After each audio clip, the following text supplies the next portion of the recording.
Kasi siyang hiling, sinulak pati tagamati, naging masakaan na sa kaso.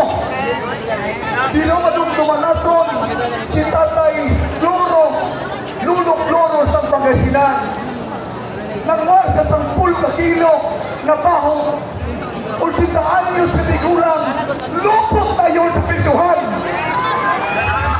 Pero hindi masupisado ng mga kongresman, subong na budayan man ang atong mga yara sa hiring.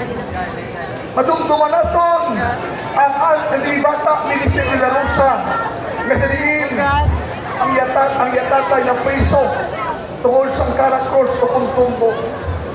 Kaga, ining bata ini, di ba kita niyang yamay kinapiso sa tumbo. Naglangoy ang nakasya sa suba at sa baha tungkol sa